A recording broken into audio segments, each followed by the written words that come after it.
Hello and welcome to NXTGEN Racing, the home of clean and fair sim racing for all.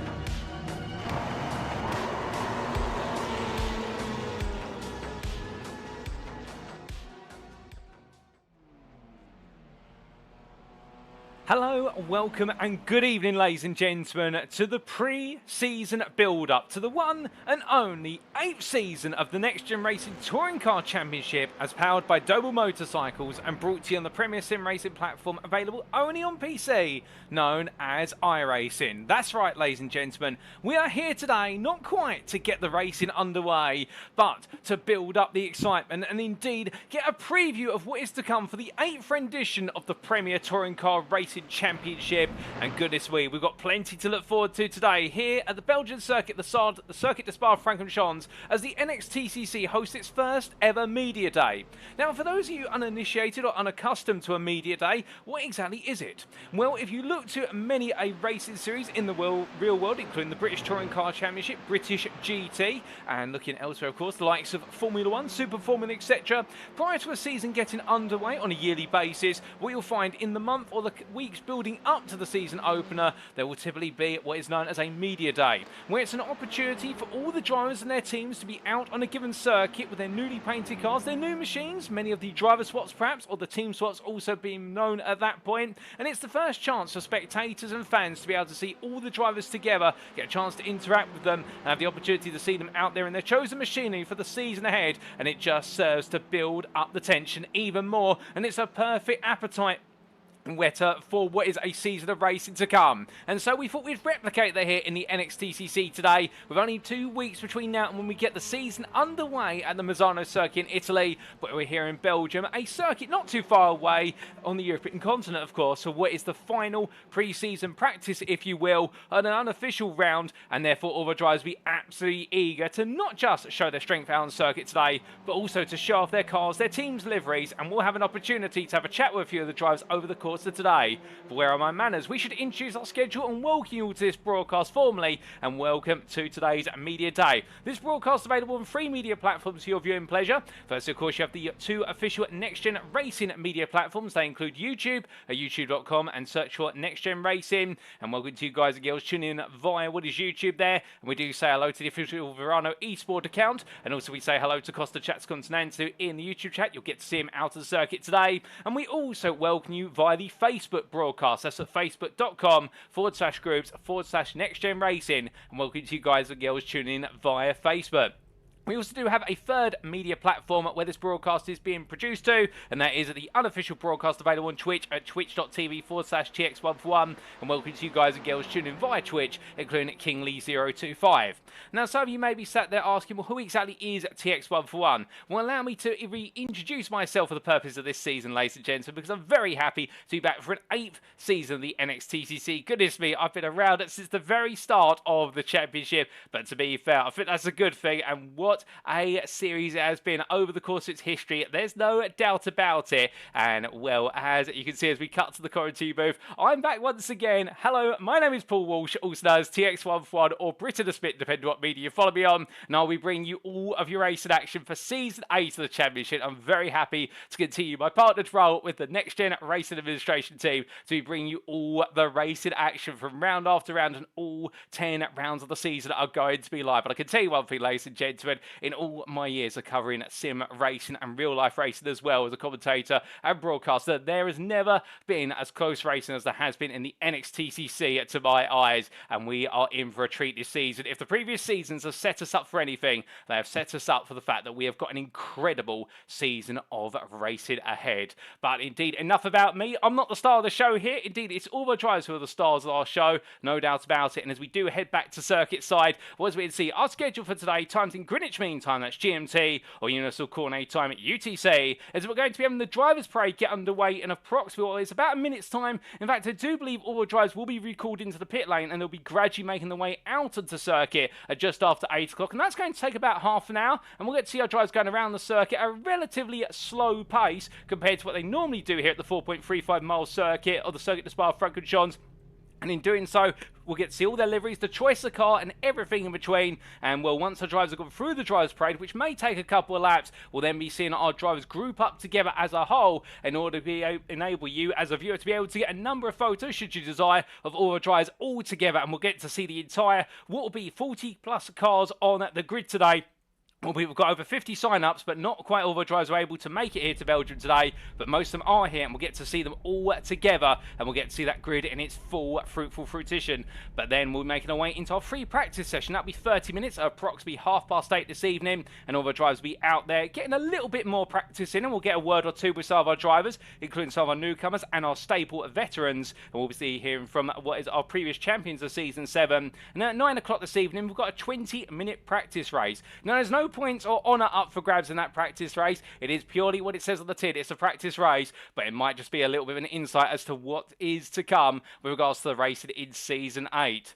But without further ado, ladies and gentlemen, as our drivers are in the pit lane right now, being given their final rules and regulations with regards to this media day and the drivers' parade, let's unveil the calendar for this season. And as we can see, today is Media Day. It is the 12th of November 2024. We're here at the Circuit de Spa-Francorchamps. But when we do come back in 2 weeks' time, round number 1 will be on the 26th of November, and that will be at the Mazzano World Circuit Marco Simoncelli, and well, a circuit that's new to iRacing. It's new to us here at the NXTCC, and we're going to be seeing our drivers roar their way around the 2007 Grand Prix layout of the circuit. And I'll tell you one thing, a circuit that's more commonly associated with motorbike-based racing or racing in two wheels, you are going to be in for a treat when you see four-wheel racing in touring cars around there, because it is one of the most spacious circuits for two-wide action all the way through. And then in round number 2, we're making our way over to Canada for the Canadian Tire Motorsport Park on the 3rd of December. Our drivers will be making their way back to a circuit that's featured on the NXTCC calendar for what will be the 3rd time in the series history as of round number 2, and a circuit that is known for its highly sweeping and challenging corners.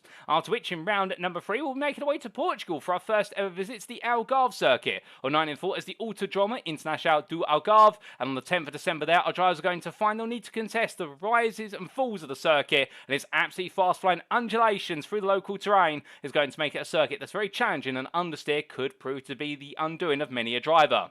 And on the 17th of December, we wrap up the first half of the season with what will be round number 4 in Italy at the Autodromo Nazionale Monza. And once again, we've seen our drivers take on the layout of the circuit that amidst the first chicane, and indeed the Italian Temple of Speed, which is no stranger to the NXTCC and some of the finest battling it under braking.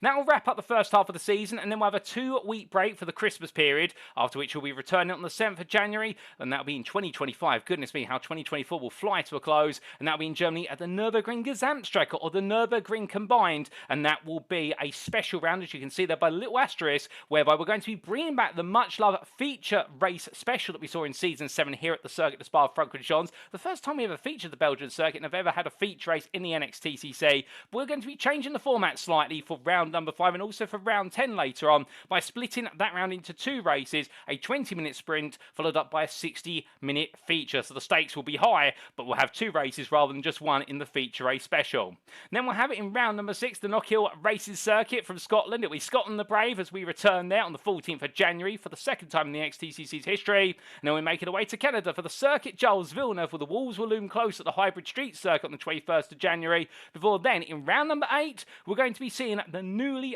refreshed and arrived what will be Thruxton Circuit on the 28th of January. We'll be very happy to see it here on the iRacing Simulator platform, and we'll get to see our drivers absolutely enjoying the circuit, the full throttle, no holds, no barred racing there. And then our penultimate round, we make it our way to Australia for the one and only Sandown International Motor Raceway. We could not go without it, and that will be on the 4th of February before wrapping up proceedings on the Australian mountain of Bathurst, or more formally known as the Mount Panorama Circuit, on the 11th of February. So that is our calendar, ladies and gentlemen, and well, I do believe already the parade, the drivers' parade, is getting underway, but that's what we've got to look forward to. And of course, that season finale alongside round number 5 on the 11th of February is going to be a sprint feature special and not the typical 3 races in a given round. That's enough for rules, regulations, and indeed all the calendar schedule. And as we return to our circuit right now, while our safety car is out of the circuit, and there we can see just gradually tiptoeing its way along, and will this being the safety car piloted by none other than our own Bert Mylander, and Gaz Williams being behind the car there,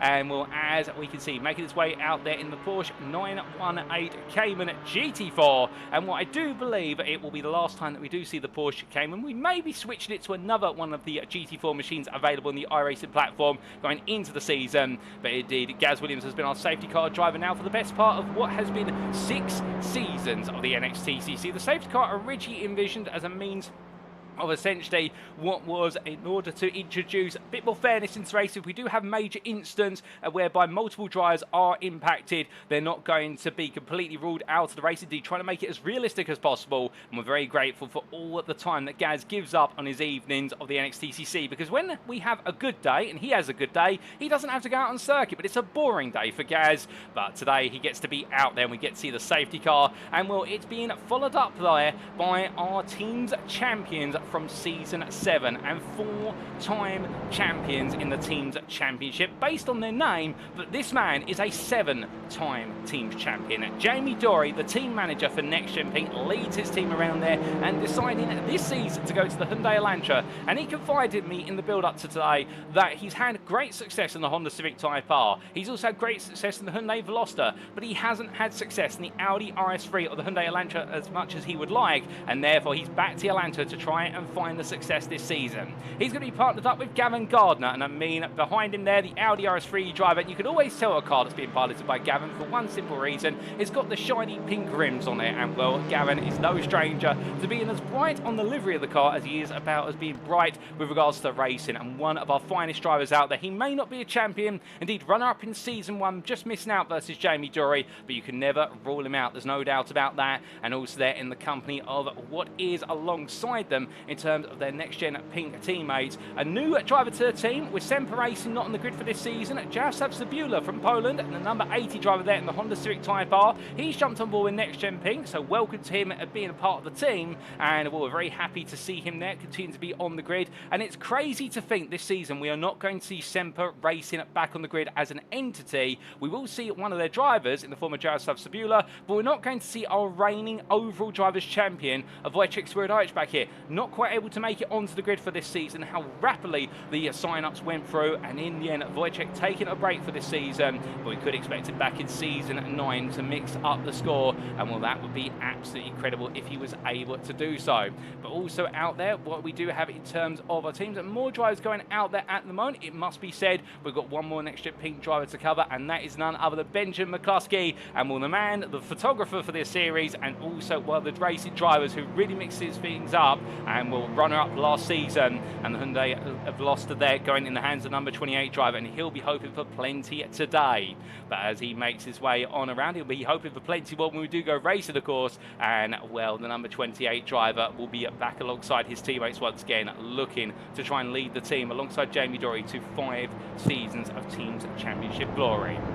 Now, as the drivers continue to make the way on around, we also do have Doble Sim Racing. They're back in full force, and they're 3 drivers, only 2 of them here today, and that includes Mikey Doble, of course, Jack Sears champion for the 2024 BTCC campaign, and congratulations to Mikey once again on a huge achievement as part of the PowerMax Racing team that took the Independent Teams Championship, and of course his teammate Aaron Taylor-Smith taking up what was the Independent Drivers Champion crown as well. An absolutely brilliant 2024 season for what was PowerMax Racing, and for Mikey Doble, a 2-time NXTCC champion at once, and then a 3-time NXTCC champion afterwards. And well, the reason why we have to iterate that is because Jamie Dory is a 2-time champion, but Mikey Doble is a 3-time champion. He's our most decorated NXTCC driver in terms of overall drivers championships, to Jamie Dory's 2, and then Wojciech Swierdowicz is 1. But Mikey Doble really is the man who'll be very eager to try and make it 4 titles when he can, and he's going to have the company of his brothers, both Joseph and Isaac, and I do believe with him today is Isaac Doble there, and the dark horse of the grid, the man,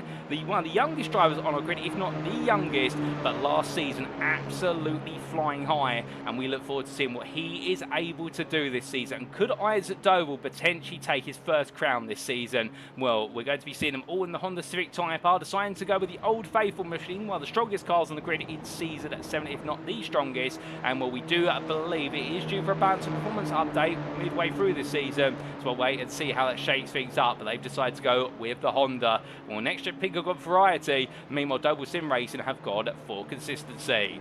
But as we continue to look on around the order, we then do look to where's our third team here, and this is NXTGEN Orange with Whiskey Runners, and team principal there, Mark Sykes for NXTGEN Orange Whiskey Runners in the 499, once again in the Audi RS3 and in the Prime class. We look forward to seeing what he's going to be able to do here. And the fact, previously an AM champion back in Season 6, struggled a little bit in Season 7 with the adjustment to the Prime class, but managed to finish just inside the top 15 of the class in the Drivers' Championship, which was his target, and was able to bring that home. And he's going to be in the confident company of many drivers. But we do have, goodness me, looking a little bit further down the order there, but we do have what is some new names in the group, or perhaps refreshed names, and one of them in the Pro class will be Alex Meredith in the NXTGEN Orange Whiskey Runners.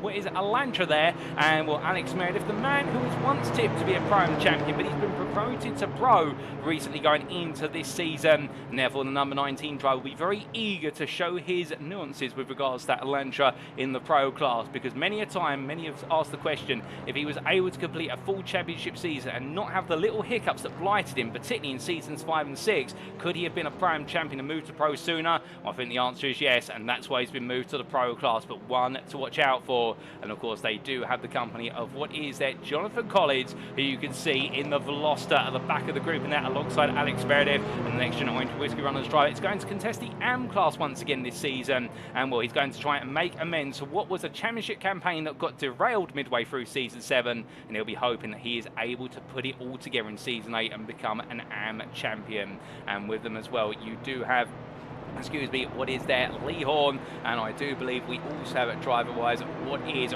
Roy Plummer. Lee Horn wasn't able to make it on the grid today, but there is Roy Plummer. He'll also be in the AM class and looking to add to his growing collection of AM podiums. He had a good number of them in Season 7, and he'll be looking just to push a little bit further forward with regards to pace. But looking all further around the field, we do have plenty more drivers out there, including what is iRacing Esports, and here they are. Only 2 of their drivers today on what is the running order, and they're just making the way towards the bus stop chicane. Nick Clibbins being one of them, and he'll be back in the Prime class once again in the number 13, albeit this season deciding to go to the Hyundai, well, not the Hyundai I should say, going to the Audi RS3, where normally he has been a Honda Civic Type R driver, but going to the RS3, and I suspect that may be for a little bit of variety and to mix things up. And you're also going to see in the iRacing Esports staple what is Nick Clibbins and Alan McCain. And well, speaking of their drivers, I do believe out there today we have what is Nick Clibbins and also what is Alan McCain, unless I'm very much mistaken, and that is McCain alongside him, and he will be in the 212. They're both contesting the Prime class. In fact, I think all 3 of the drivers will be contesting the Prime class this season, and we wish them all the best luck, because they have been one of the teams who's really given it their all time and time again. But we jump to iRacing Esports, and let's jump our way alphabetically back up to Fs, and in particular to what is Full Tilt v Motorsport, and they are going to have a team of 3 for this season, and one of whom is a driver who we only saw briefly at the end of Season 7, and it's this man, Ben Gregory, in the 113 Elantra. Now, why is he important? Well, the thing about Ben Gregory is, in the course of what was only 2 rounds of racing, he was able to score a majority of podiums in the Prime class, and something you haven't typically seen, and we expect that he's full of potential and he could be the driver to take on the Pro-Am Championship title fight. However, it's not going to be just one Ben for Full Tilt v Motorsport, because we have our Prime champion from Season 7, Ben Altrier. He's back on the grid in the 504. We're going to get a word with him later as well to talk about his aspirations, but he will be in the Pro class for this season, and he'll be back in his infamous Elantra as well, and will both drivers be absolutely eager to bite at the bit. But also, they have one driver in the AM class, and here he is. Thankfully, ladies and gentlemen, all his technical gremlins seem to have gone away, or I pray they have, because we don't want to see him blighted by technical gremlins once again. It is Mark Kent in the number 94 on the very right of your pitch there in the centre of your screen. He will be in the Full Tilt v Motorsport Veloster, and this season he is back with a vengeance to take the AM crown that eluded him through absolutely miserable luck in Season 7. If it wasn't technical issues, it was instances that were not his fault over the course of the season, and he will be the favourite for the AM trophy come the end of Season 8. But then coming on to the Verano Motorsport group, or should I say the two Verano Motorsport teams, because we have two Verano Motorsport sets of drivers out there for the purposes of this season. And well, start off with Verano Esports. We have a new name in the Pro-Am class, but he's no stranger to being on the grid because he was your AM champion from what was Season 7. It is Matt Emmons, and the Verano Esports driver in the number 1. Making his way along there, and he's going to be in the company of newcomer Shane Abbott, and also a driver who we've seen many a time, albeit he's left Performance Link Esports for the purposes of this season. He's joined up with the Verano Esports team, and this is going to be the senior Verano Motorsports team, given the fact they've fielded 2 teams this season, and that man is Russell Fowler, the number 73 driver, always jolly in the Pro-Am class, and indeed one of the drivers who I will always remember as absolutely delivering the biggest blow that anybody could expect when he made his debut at Fuji International Speedway back in Season 5 and absolutely ran rampant in the Pro-Am class. He knows he's on camera, he's flashing the lights there, but the thing about Russell Fowler is he has been a driver who has shown so many moments of brilliance, but he's never quite had that form or the fortune to run that Pro-Am title all the way to its end. But could this be the season he's able to do it? And in the company of Matt Emmons, who of course taking that AM crown in the season finale of Season 7, these two will work together, and they'll have Shane Abbott for company in the Pro-Am class, who's not here today, and we look forward to seeing what all 3 of them can do. But that is the Verano Esports team. That's the senior motorsport team for Verano Motorsports. And then in terms of their academy team, Verano Academy, we do have a team of 3 out there as well. And well, I do believe at first and foremost you do have what is Kevin Smith out there on circuit, and he'll be the team manager. And well, the number 94 driver making his way along, and they're in a whole new set of liveries for this season at the Verano teams. And we'll look at that team there. Now you may remember the fact that last season we saw the standard Verano Motorsport livery being in the yellow and black. Well, we've just seen that with the rather golden yellow livery, and then you've got the academy drivers here running the black, white and red combination, and well, that is a new livery, and Kevin Smith there alongside his teammate making the way on around, and I believe they're the Hyundai Elantra driver in the company, the Audi RS3, and that is in the hands of none other. Well, in fact, I think we've had some car changes before they made the way out here today, so they've had some last minute faults. But in fact, Kevin Smith in the Audi RS3, let's get that corrected. And then the number 34 driver alongside is Craig Tillerson, and well, these 2 returning as part of the Verano outfit. And they also do have joined them for the purposes of this season a driver who we've seen racing for WS Racing Esports multiple seasons, but he's decided to group up with Verano Academy, and that will be none other than Marcel Fritsch, who couldn't quite make it onto the grid today, but we can promise you he's going to be there contesting the AM class alongside his 2 AM teammates. They're all going to be ones to watch in the AM class. We then come on to our next team, and we're going to be talking a little bit about TSRC, or the Sim Racing Collective.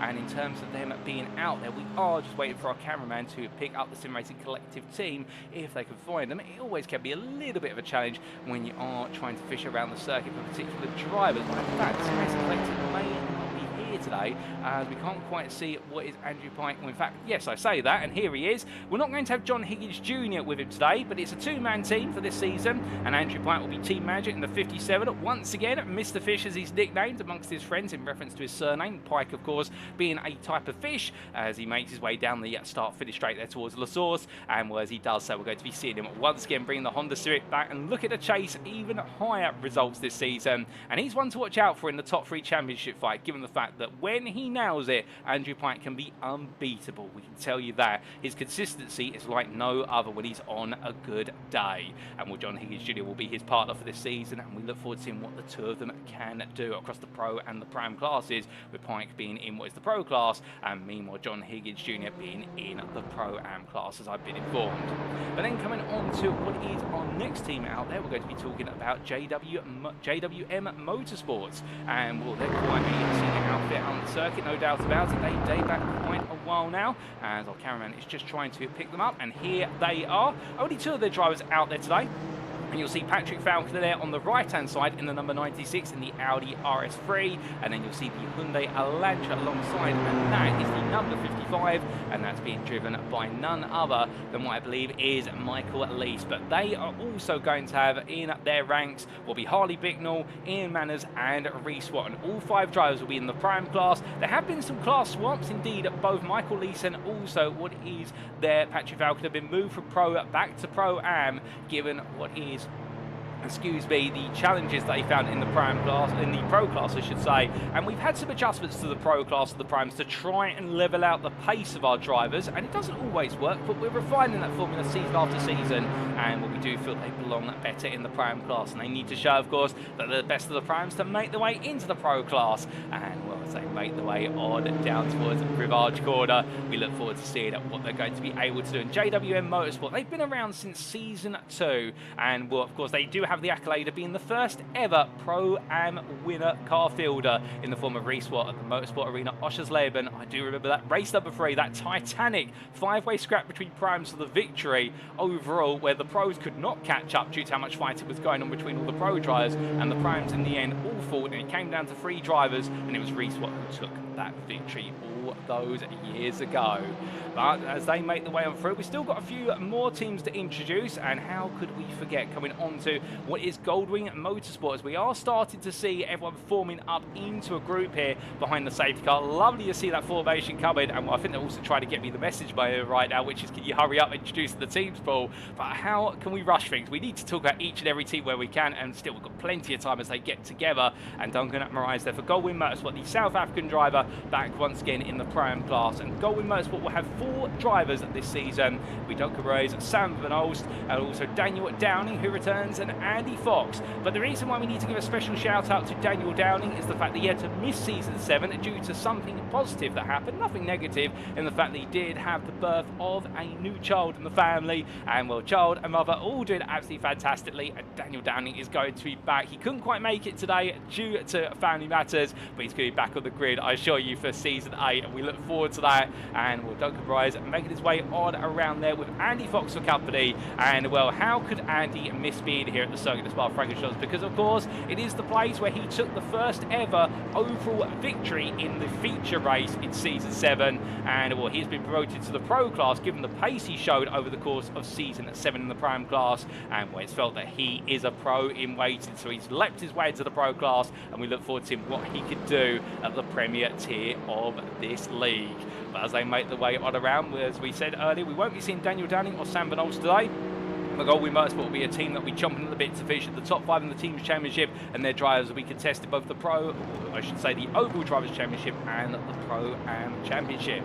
Now we next come on to what is our most populous team in the form of Aztec Racing. Now I say populous because they've got, I believe, 6 drivers on the grid for the purposes of this season, and our cameraman will pick them up shortly, and here they are. And we picked up Matthew Cheverton, who I believe is the deputy team lead behind James Smaxisgow, who is the leader of their group as they make their way on through. And many of these guys at Aztec Racing being real life racing drivers as well as sim racing drivers. Indeed, I've had the pleasure of watching them out on circuit in what is, in my memory serves me correctly, their own Porsche Boxster, and indeed we had the running joke of picking up debris off of what was one of their cars, and that was off of their Aztec Racing machine at Brands Hatch, where I had the pleasure of seeing them out of the circuit. And well, as they group up to the main pack there behind the safety car, James Spencer-Gow will be the leader of the team for this season, the team manager. He'll be in the prime class alongside Matthew Sheraton, 2 drivers who absolutely love to get in the thick of the race, no doubt about it, and that's why you see there the 390 driver flashes light. He's very eager to go racing this season. And we'll also have Jake Pitt as part of the outfit, and Jake Pitt will be racing in the prime class, and also at Toby Prosser, and we will be seeing Gabriel Papakonstantinou and Gabriel Yilmaz contesting the AM class, the 2 drivers there. So it's going to be a prime and AM competition for the Aztec Racing drivers as they group up into the pack. We've also got a few new teams on the grid we've yet to get to in terms of introducing them, and I'm going to try and make sure I get them in just before it's a little bit too late, as everyone's queuing up now into the long pack. And well, those teams in particular start with what is the National Racing Team, and well, we are just trying to pick up what is Josh Brown, and there he is, the National Racing Team, just by himself today, but he will have with him Eduardo Gonzaga and also Gilberto Struck. They'll be joining him over the course of this season, although I say that I believe we might have Gilberto Struck here in fact, and there is Struck, and you'll see him there for the National Racing Team all the way from Brazil, and they are a new team. Josh Brown is no stranger to the NXTCC grid. He's raced multiple times in the AM class, but Gilberto Struck and also Eduardo Gonzaga will both be competing in what will be the prime class initially, and subject to their opening couple of rounds we may re-evaluate their class assignment, but we welcome them as newcomers, and we welcome this team as a new team to the grid, and look forward to seeing what they are going to be able to do. We also do have the return of SL with NXTGEN Gold, and you'll see them out there in the form of what will be the Double Delmont. And now, if you're wondering whether I'm mistaking the team names for a set of burgers, no, I'm not in the fact, because we do have two members of the Delmont family on the grid for this season, albeit, as you can see here, this is Adam Delmont, the staple of the NXTCC grid. It wouldn't be an NXTCC season if we didn't have Adam Delmont on it. I can tell you, well, the cheeriest drivers on the grid, he actually reminds me a little bit in a way of a Matt Neal of this grid, no doubt about it. The fact always trying to find a positive out of something, but hasn't quite stalled the Honda Civic Type R, like Neal, of course, in that infamous Independence win in, what was, my memory serves me correctly, 1994 in the Nissan Primera. But whether it's Primeras or 30 Civics, the point being that Adam Delmont, you couldn't have an NXTCC grid without him. And, well, he's going to be out there with his son, Lewis Delmont, who'll be competing in the Pram class. Albeit, is Lewis here today? Yes, he is. And there you can see him in the sister Honda Civic Type R, the SL NXTGEN Gold 23, at the back of his pack as they make the way on through. And we will also have as part of the team there Sam Bradley. And, well, Sam Bradley is a man who absolutely pushed Matt Emmons all the way to the limit in the AM class in Season 7. And, well, he's been moved up to the Pram class, much like Emmons. And, well, Bradley will be keen to try and get one up on Matt Emmons and also try to go for gold in the class over the course of the season. And that's going to be SL NXTGEN Gold.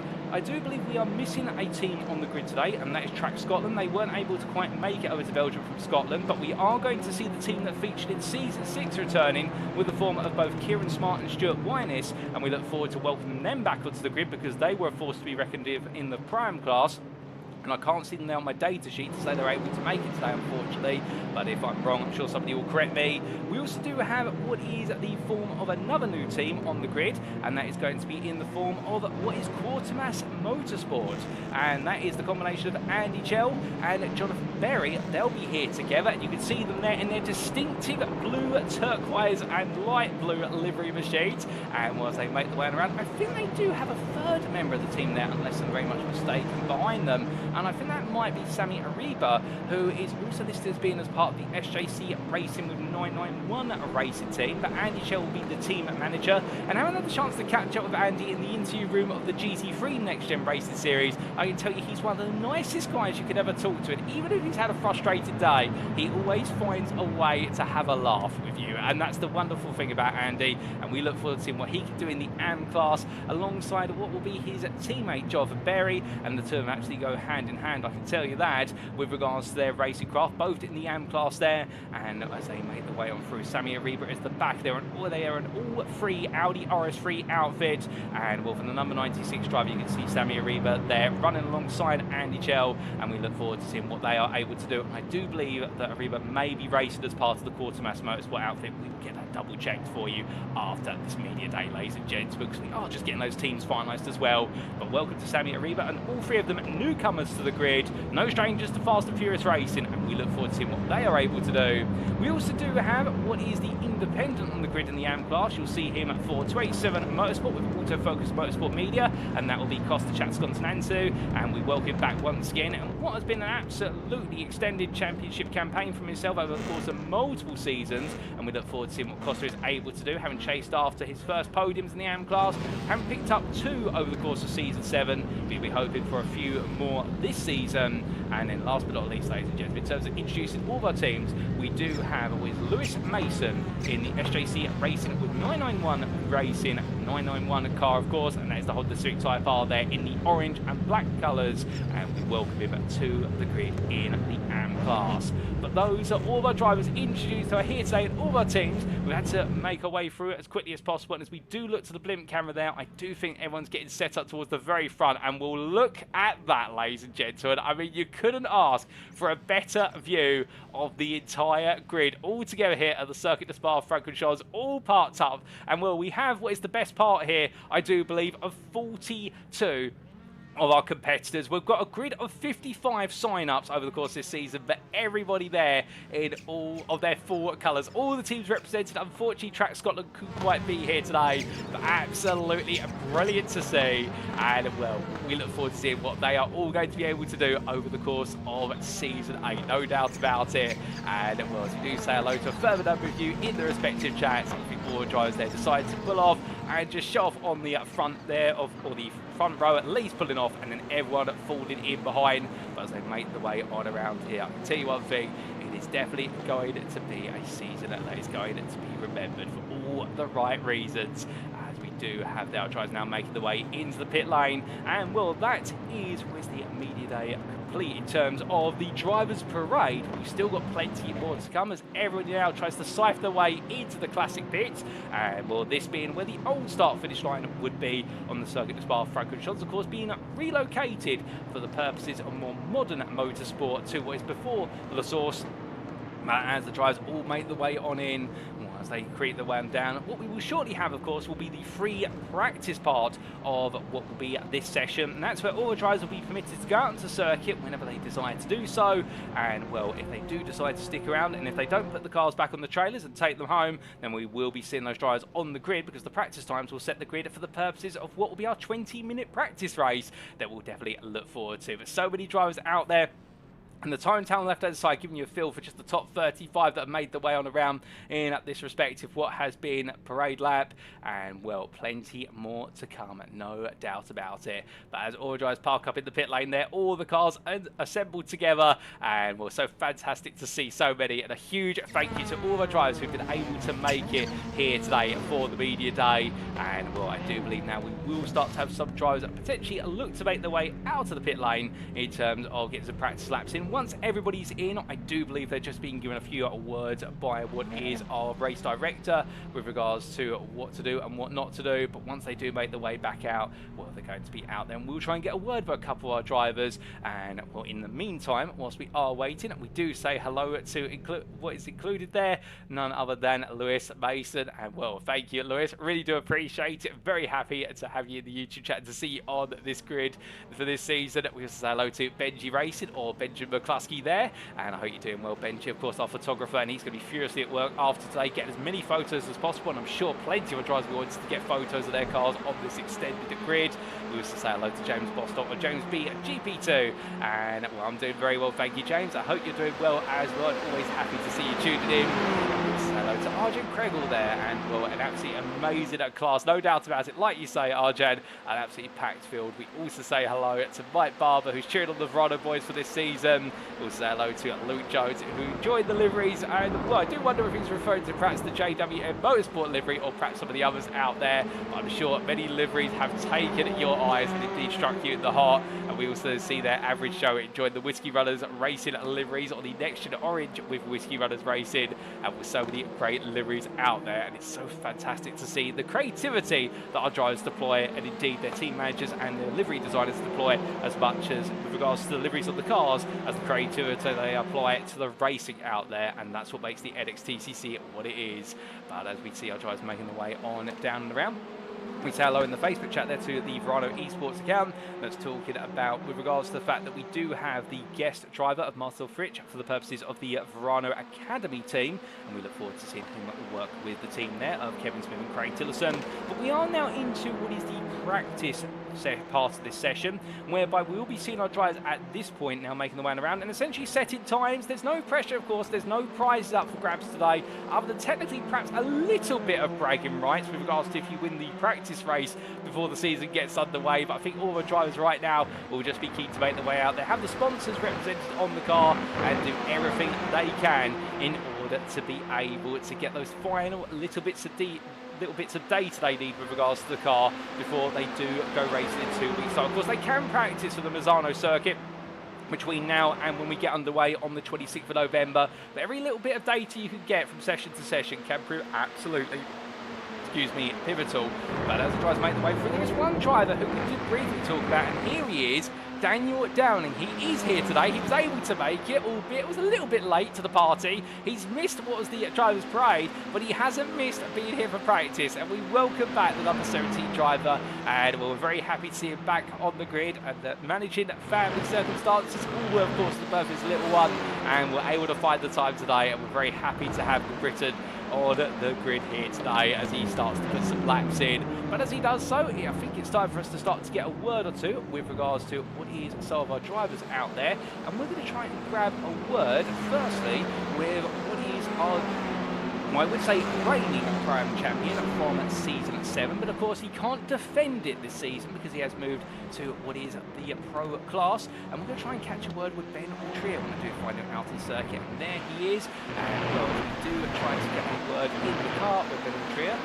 Ladies and gentlemen, there we go. Let's see if we can now try and grab a word this time as we now get the patch to his car in the warmed up last to get that word from him. Back here we go, ladies and gentlemen. We're trying to get a word with Ben Altria.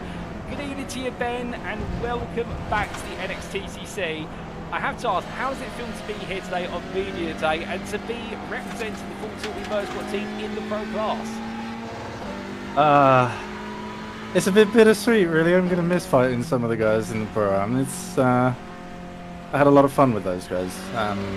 I'm looking forward to seeing who I can keep up with and what I can do in Pro. I've set myself a reasonable goal, I think, and I'm going to just see how well I can do. That's a fair target to set yourself, and I know we talked a little bit in the build-up to today about your aspirations to try and target the top 10 come the end of the season. That's still a good target to go for, given the competitiveness of the field. Are you feeling as though perhaps this season you can go for that given the choice of circuits? What's giving you the confidence that you can strike for a top 10? It's where I finished last season, so I'm hoping that as long as I can keep the same momentum going, I can finish similarly. That's where my head's at the moment, really. As long as I can do that, then I can work on improving and going forward. That makes sense. Every step forward, one race at a time. And speaking of the races this season, we've got a highly mixed calendar, but also some new circuits in the calendar, including the likes of Thruxton that's recently been unveiled. Also on top of that, we've got our season opener at Lozano. Are there any grounds where we should think, you know what, Ben is the man to watch out for because he loves this circuit? You know what? I would have to go and check the schedule and let you know. Off the top of my head, I can't rightly tell you. I'm not sure, actually. It's a good question.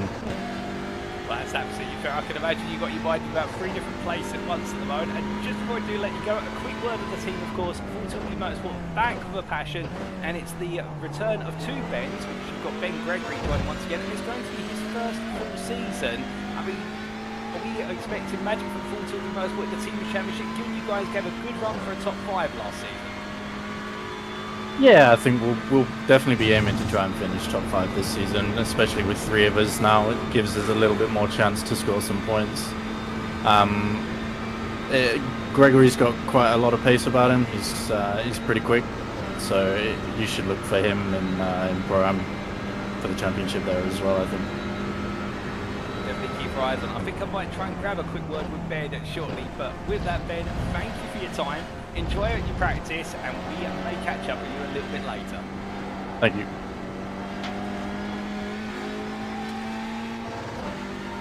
Talking there with none other than what was Ben Altria, our Pro-Am champion from Season 7. But of course, he can't defend that title as he's been promoted to Pro and given us his insights there. And one thing we should say, you may notice he's running a special livery on the car for today. And he's going to be running this livery in round number 1, and that is going to be his Gold Champions livery, especially designed for the Full Tilt Motorsport Elantra, and that is to celebrate him being the Pro-Am champion from Season 7. And what a lovely livery there, absolutely gleaming high as indeed his aspirations are, and setting himself that target to be in the top 10 off the base of the fact he did finish in the overall top 10 of the Drivers' Championship in Season 7 in his season-long battle with Andy Fox to be up there, and what a fight between the 2 of them. But coming up from one member of the Full Tilt Motorsport Garage to another, and we were going to go from Ben to Ben, but I think we need to take a bit of a detour to this man, Mark Kent, to hear about his target for what is Season 8, and well, the misfortune hopefully having gone away as we do try to get a patch route to the car. As we get a patch through to Mark Kent inside his Veloster. Mark, welcome back firstly to the grid for Season 8 of the NXTCC. And I mean, you're back this time. Surely you've got to be back for a vengeance. Have all those technical gremlins gone away? Because they seem to hold you back in Season 7 when there was so much to look forward to. Yeah, I think so, Paul. I think I should be good to go this season, yeah.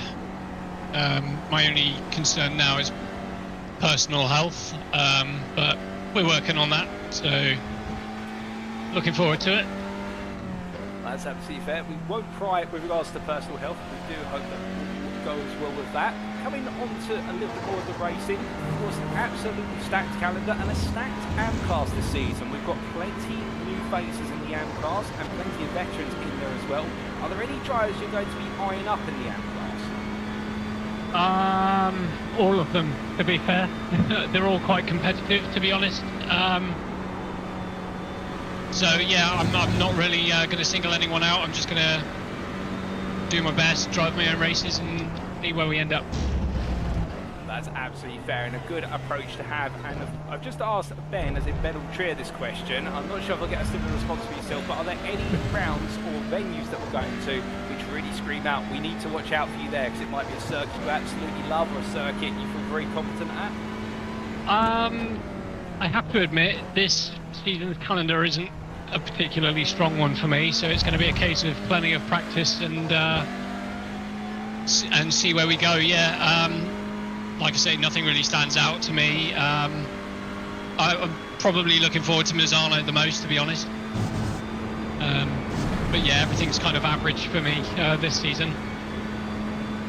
That's absolutely fair. We're mainly average in terms of circuits. But the flip side of the coin, of course, being sometimes being average leads to consistency, and that can lead to a championship. We'll leave you with that, Mark, and we'll see you on the grid in round number 1. Yep, thanks, Paul.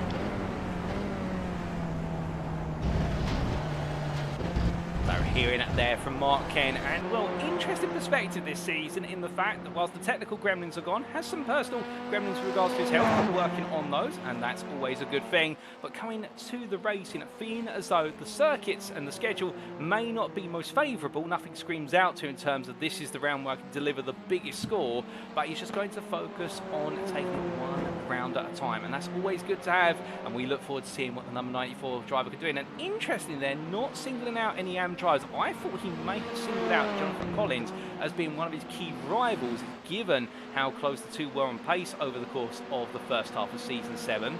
And, well, as he makes his way on around, you'll notice there in our top 35 on the timing tower that right now Mark Kent, the fastest of our AMs out there. Of course, this qualifying session or this practice session that will qualify drivers for the upcoming practice race, not really having any major bearing, but perhaps just giving us an insight of the fact that's why Mark Kent is not focusing out individuals, because we've got new names on the grid and they may be looking sharp, including Jonathan Berry. But as the quarter-mile motorsport driver makes his way on around, we will come to him in due time. I think what we're going to do, rather than come to Ben and Gregory, we'll try and catch him a little bit later, is that we're going to be coming to one of our newer drivers on the grid, so Jonathan Berry, in due order. But I think before we come to the number 96 driver of quarter-mile motorsport, what we are going to do is come to one of our drivers from other teams. In fact, he's a reserve driver currently for Mellow Motorsports, and his name is Anthony Hilton, and we're going to catch up with the 420 driver in very short order. Give us a brief moment, ladies and gentlemen, as he makes his way on around. We're just going to try and get the patch to his car all set up, and when we do, we're going to be hearing from the man who, being a reserve driver, he'll be feeling as though it could be his day today in order to really shine and perhaps earn himself that spot on the grid. And let's see if we can get a word with Anthony as we try to get the battery into the car. As we get the patch through to Anthony Hilton. Good evening to you, Anthony. Firstly, I have to ask how you feel, of course, reserve driver signing up, but here on the grid today in the Audi RS3 for Mellow Motorsports, and new to the NXTCC. I mean, we always love new blood, and we're very happy to have you here. Well, thanks for having me, man. Glad to be able to get in. Heard it was second reserve. Hopeful to be in. We'll see if anybody drops out for the first race. Now, I'm sure we may see you on the grid more than just beyond today if, well, I've got my fingers crossed, because we always love to see you drive across the world, and you're from the United States, of course. I mean, I can only imagine that it must be mid-afternoon at the moment, depending on the state you're in, but it just goes to show touring car racing isn't just in the UK, it's not just in the European continent, but it's global. I'm sorry, man. I had to pull you off on that one because I live in the Netherlands. I've been here for 20 years in Amsterdam. Oh, goodness me. So, yeah, I'd like to claim that one. Yeah, commitment and all that, middle of the night, but no. No, I'm just an hour off of you guys. Well, that's absolutely fair. Well, coming from being a man in the Netherlands to being here today, why the Audi RS3? Because she's the prettiest of all. It has nothing to do with speed or whatever. I just think the Audi's the prettiest car. Now that's absolutely fair. I love that. And well, with that in mind, I do have to ask you, in terms of being on the grid, provisionally in the Prime class, and I'm sure we'll get to see plenty of racing from yourself over the course of this season. Are you going to set yourself any targets, or is it just turn up, enjoy the racing, and see what happens? No, I just joined NXT this last week, so I'm just very curious. I like the format, you know, the BTCC style triple race format, short sprints. I was already doing something on Wednesdays, but that was kind of like a sprint and then like a 40-minute one, and I was trying to get back into triple sprints. I see. Well, really happy to hear you're liking the format, and of course we do have a bit of variety this season with 2 of our rounds consisting of a sprint and an extended feature race. So in a way we are channeling it into what is a little bit the older BTCC, the Super Touring era before they move to the free sprint format. Are you feeling that perhaps the sprints will suit you more than the extended feature? Well, to be fair, the Audi does seem to be pretty horrible on fuel consumption, so let's just hope the sprints will make her shine. Our fingers crossed. But with that, Anthony, we're going to leave you to it, and I'm sure we'll see you on the grid this season. Thanks for having me. Bye-bye. So hearing it there from one of our reserve drivers, such is the calibre of drivers and the number that signed up. That was Anthony Hilton from Mello Motorsports, and well, not quite based in the United States, based in the Netherlands. He has lived in the Netherlands for 20 years, and I might have a little chat with him after today just to confirm he'd like to represent the US with regards to the flag we do have against his name. I'm sure he will. American born and American raised, but you never know, of course. But coming to the key points there, talking about picking the Audi RS3 for the simple reason that she's a beauty, the most beautiful of all the touring car racing machines. Well, I can't deny that. Whether you love the Audi or not, or the looks of it, if you love a car and you love the looks of it, that's always an extra 5% of mental horsepower, and it can make the difference in terms of how much you enjoy the car. The Kemble Straight there. Also a car that's known for its top end speed. And it's absolutely a fantastic acceleration, and I suspect he's going to be applying that time and time again over the course of this season. But as we then come from one of our new names on the grid to a name that's extremely established, well, here he is, the Doble Sim Racing driver in number 88, and well, I think they're having a little bit of fun potentially with the 13 and Jamie Dory, and well, this now puts us in a bit of a position. Do we try and grab a word with him whilst he's having a little bit of bish bash with his older rival? I think we might try and squeeze a word in with him once they clear the source. Let's just wait and see here whether this is a little bit of an altercation. Well, I think they're just having a little bit of a friendly rivalry out on circuit here, but indeed these two have contested more championships in the NXTCC between them than any other driver, and of course Wojciech Swierdowicz being the man to buck the trend of the titles going between these two. And Mikey Doe won 3 titles, Jamie Dorian 2, and Wojciech Swierdowicz on 1, but these two are back for the season, showing that you can go 2 wide for Uruj and Brady on there as Dory backs out, and that's our perfect time to try and grab a word with Mikey. Makes his way on through down the Kemble Straight, and well, without further ado, ladies and gentlemen, we're going to patch through to the car with Mikey Doble. Good evening to you, Mikey, and firstly, allow me to say once again, congratulations on taking the Jack Sears Trophy Championship for the 2024 season of the BTCC, and a 3-time champion as well of the NXTCC. We're so happy and honoured to have you back on the grid for us for season 8. And how are you feeling for your 8th tour of the NXTCC? I know it's gone by quick, to be honest. So yeah, thanks very much for the introduction there. It's been a great year, and looking forward to starting another season of my favourite online touring car league. Always glad to have you, and thank you for the compliment with regards to the league. And coming on to yourself and the team, once again, Doble Sim Race at the back, it's yourself and your 2 brothers of Joseph and Isaac. Last season, you guys couldn't quite make every round, but every round you were able to make, you were a force to be reckoned with, and finishing the top 5 of the championship in the overall drivers' championship, yourself and Isaac. And if I remember correctly, in the teams' championship, it was runner-up as well. I mean, for missing 2 rounds, that's not bad. Yeah, I mean, we've been, I think we've been the bridesmaid in the teams championship twice now. The season before, we was on track for winning that, but we unfortunately couldn't make the final round of that season. So I think it'd be quite nice for us to to wrap that team's title up as one of the titles we haven't won before. But as always, we'll be gunning for the overall Drivers' Championship as well. Obviously, with Wozniak not being here for this season, it's blown it wide open once again. But yeah, I think my two brothers might be difficult to beat as well this year. Oh, without a doubt, and we saw some absolutely brilliant moments of both Joseph and Isaac over the course of Season 7. Perhaps a little bit more from Isaac, and again, while the youngest driver on the grid, he's come so far from being a Pro-Am champion back in Season 5, if my notes are correct, and he's rising up the ranks of the Pro class. To your point there, I mean, there's so much to look out for from the three of you, and even rivalries between the three of you over the course of the season.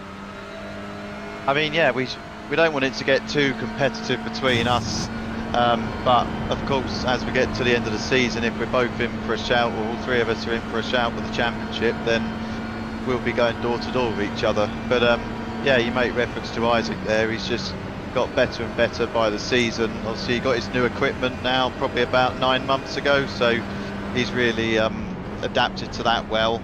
And I always knew that once he got some better equipment than what he was using as a Pro-Am, that he'd be right up there on the pace for the pros. So yeah, I think he's going to have as good a chance as anyone this season.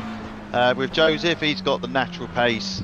I think we've all seen that. I think it comes down to really how much time he dedicates to practicing before the races each week. But if he if he puts the time in, then he'll be just as quick as anyone as well. So it's going to be a really interesting season to look forward to. Oh, without a doubt. And a quick question to ask yourself just before we let you go. We can see that the team have once again decided to go with a Honda Civic Type R. Are you going with the old reliable, or was there a temptation to move to a different car? We haven't really made up our minds yet. I mean, this kind of off-season's flown by really for us. So the cars have just been sitting in the garage from the last race of the last season. So we might decide to get rid of them, buy some new ones for this season, repaint them. Who knows? But we've still got a couple of weeks left.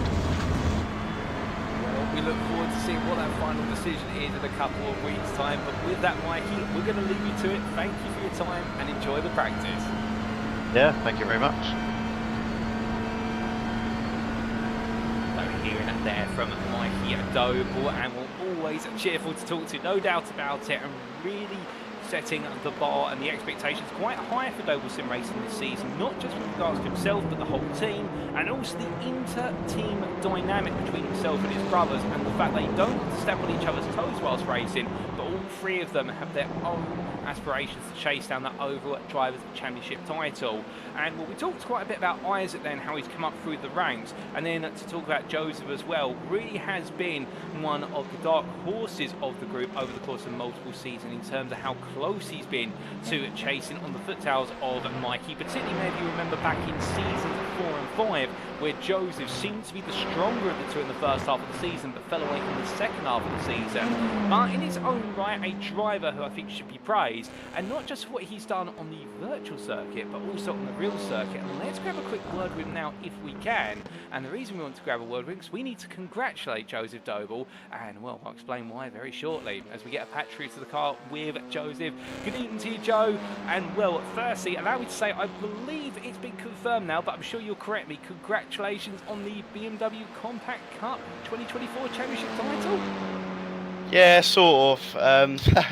Yeah, I did win it on track and stuff, and then there's a bit of politics going on, so it's currently going on its way through to Motorsport Court, which, yeah, so that's interesting. Well, we'll call it provisionally. We won't jump into all the politics. Let's try and steer clear of those. But what we can say for definite is you're back on the grid once again in the NXTCC. And we just had a chat with your brother Mikey, but we wanted to catch yourself because, well, you've been one of those drivers over the last few seasons who, when you've had your moment, you've been absolutely unstoppable. But can this be your season where you take the crown? I hope so. Yeah, I mean, I have been up there in the past few years, had a little dip last couple of years. Well, Stevens. It's all about how much time you put into it, you know. And yeah, I'm raring to go for this year. Definitely going to put in all the time and see where it takes me. Looking forward to seeing how far it can take you up the order, no doubt about it. But quickly coming on to the car, back with the Honda Civic Type R. I mean, might be a change in the works from what Mikey was saying there, but you feeling confident in this machine, or are you thinking perhaps the changes in store? Not a clue, to be honest. We're probably going to test all of them like before the season and just see what we come up with together.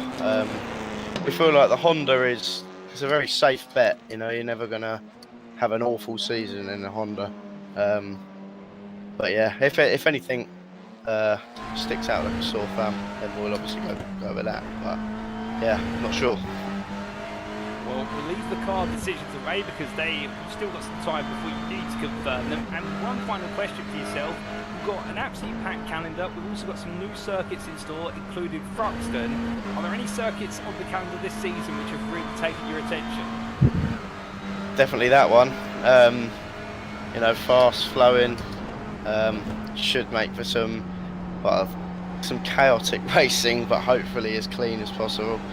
It's going to be amazing. Yeah, all the others are good. You know, I think there's a couple of new ones in there.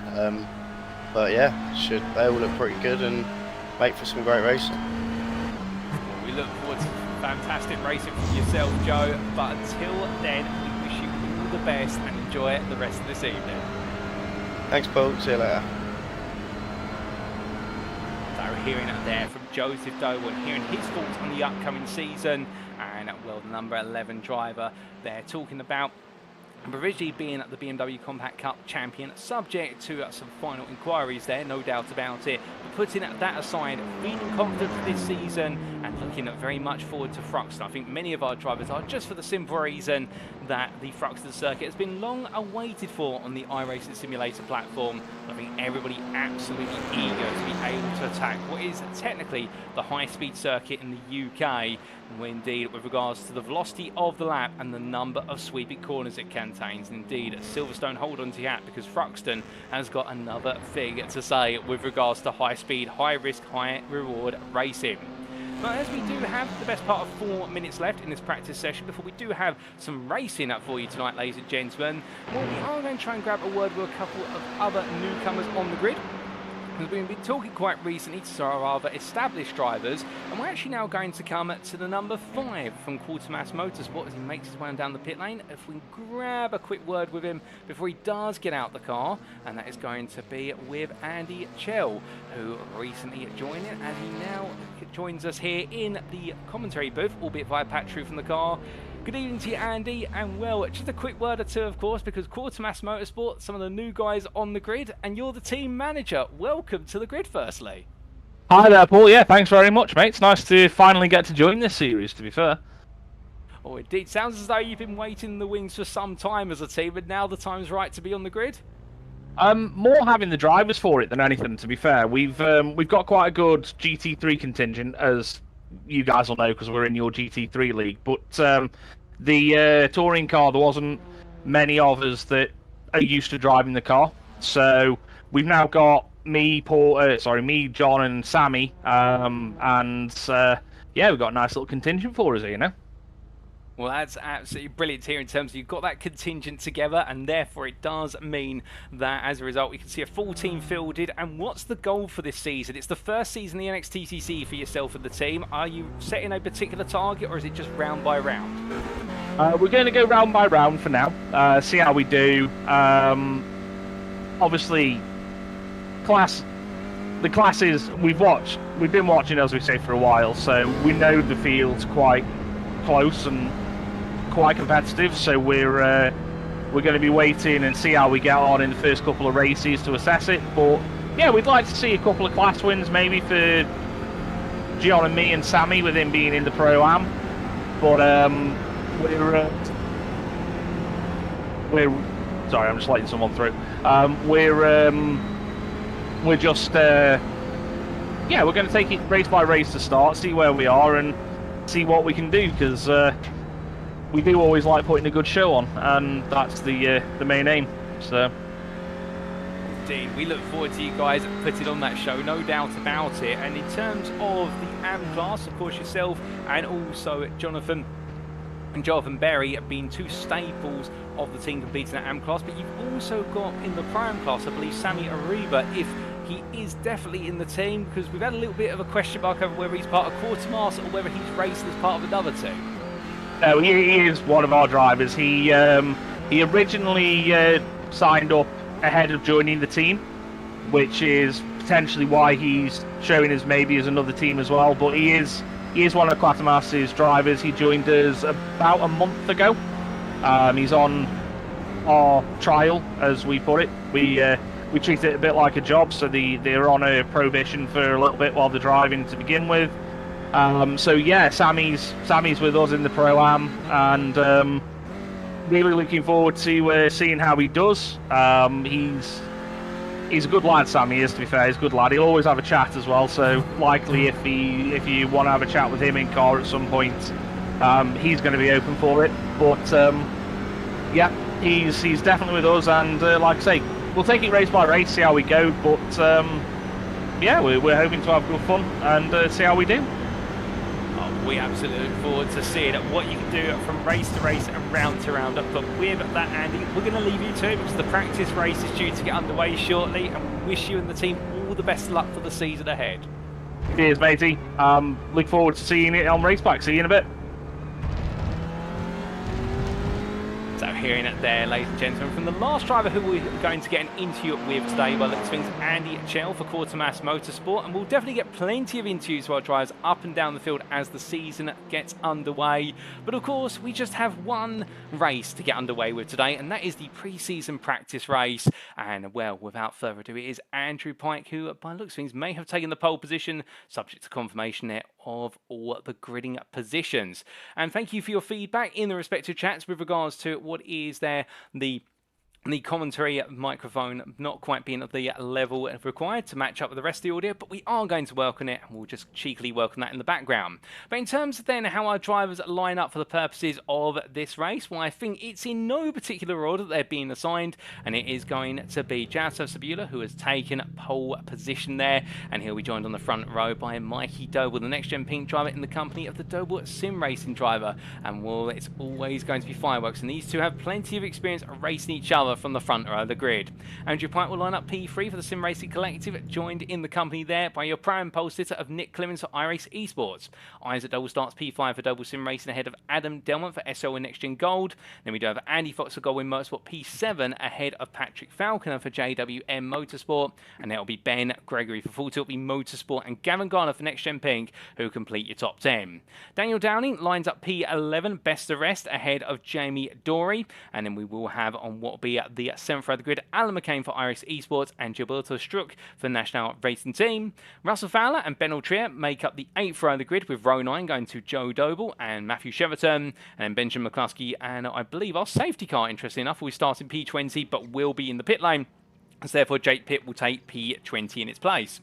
Duncan Rise will start in P21 alongside James Smazesgow, and then we will have on what will be row number 12 and Anthony Hilton and Alex Meredith.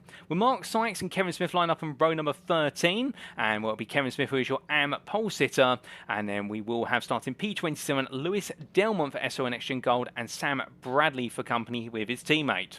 Then it'll be Matt Emmons and Mark Kent who complete your top 30, with P31 going to Craig Tillerson for Verano Academy, and then Lewis Mason for SJC Racing with 991 Racing. And then Gabriel Uaz and Andy Chell will line up on row number 17 behind.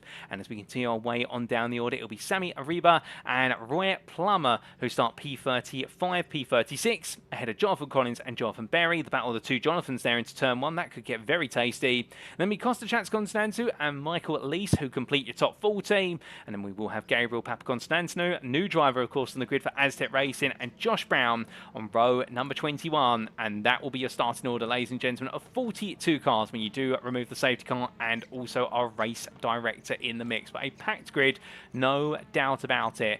And all of our drivers just getting themselves into position here for what is going to be a 20-minute fun race. But I can imagine there might just be a little bit of personal pride on the line, and all of our drivers will be very eager to see just how far they can go over the race distance. But as they all get themselves set here, 20 minutes of racing due to get underway in short order. It will be a standing start, as is our regular tradition. And, well, as they all get themselves set, and we can see there the time at the top of your screen. Well, right now we are just in that gridding procedure, but I do believe we're just waiting for the last couple of cars to get into position, and then the lights will be going on. In fact, all of our drivers who are competing are in position. The lights are going on, ladies and gentlemen. And well, it's not quite the season opener, but it is the pre-season practice race. 5 red lights. And it's lights out and away we go for the pre-race of the season. And Jazz Subsidiary gets a great start as Mikey Doble bogs down there as they roar their way away. And as they make their way up into Uruge and Radion, all the drivers very eager to get the run through. A bit of contact there between Isaac Doble squeeze on the inside, and Nick Clemens goes around the outside as they now make their way over the crest and down onto the Camel Straight. We're roaring the way through in what is this 20-minute endeavour. And as they come on through, Gibraltar Struck also making some slow progress there, losing 3 places as they make the way up towards Lake On, but the whole field comes roaring on down now into the braking zone. 3 wide there in the midst of the top 10. That's Ben Gregory going around the outside of both Andy Fox and Adam Delman. Oh, goodness me, that's Patrick Falconer going around there, hitting the sausage curve a bit too high. The car being kicked round, but the JWM Motorsport driver getting it back pointed in the right direction will get 10 points there for style. But I believe we've had a driver go off in the side of your camera. There they are. Oh, goodness me, a major shunt to the barrier in the background, and that is Jonathan Collins making some places as a result of it, but the cars into the barrier. That was, I believe, the car there of Jonathan Berry that was turned around, and also we had a trip to what was the grass and gravel for Andy Fox, so a nightmare for both drivers, and that's what's led to them getting it all out of proportion and going much further down the grid than they would like. But meanwhile there, Jamie Dory and Gavin Gardner coming to a slight blows into Puron corner, and where is Jamie Dory who's found his way ahead as Gardner rejoins, or tries to find a place to rejoin. He can't quite do that at the moment. He's going to have to wait his turn as they come down to the braking zone for what is the Fandry chicane. But coming on through right into left they go, and Duncan Ray's there tucked in ahead of what is Alex Meredith, as Meredith trying to make some progress, but Duncan Ray is absolutely on the charge right now, the bit between his teeth. And Anthony Hilton, or this, the Mellow Motorsports driver, well, he's keeping it very chilled right now as he's made his way 5 places up the order from P25 to P20, and he's on a charge here as the field now starts to settle down for a brief moment, or does it, as they come on towards the run to Blanchimont. And roaring the way and through, Craig Tillotson here, the Verano Academy driver, looking for an opportunity as well to try and get into the fight. He's holding off Jonathan Collins, or is he, as Collins is going to look for a move here, looking on the inside, and well, Collins tries to squeeze his way on through. He does get ahead. Tillotson backs out there, not knowing which way to turn, given the fact he's got primes aplenty as well, with Struck, Pitt and Delmont all trying to push through. That's Lewis Delmont, we should correct ourselves there. And as they come onto the braking zone here for the bus stop chicane, well, everyone right now fanning out and trying to give each other enough breathing room, as Chell looking up the inside of Tillotson. Can he find it coming on through the second part of the bus stop? Well, Tillotson goes a bit wide. He'll get away with that once or twice, but keep doing it, and he will be getting a finger wag from the race director and perhaps a time penalty. We do have a race director watching for track limits day, ladies and gents, but he's not sleeping. But meanwhile, further behind, that's 3 wide there, coming down into La Source to complete lap, and Sammy Ariba going between the 2 drivers there almost, but in the end not quite able to do it. That was Andy Fox who makes his way through, but they're all coming to the pits there with damage. So after 1 lap of racing, it's Jazza Sabula who leads ahead of Andrew White by 1.1 seconds. Then it's Nick Clemens in P3, Isaac Doble P4,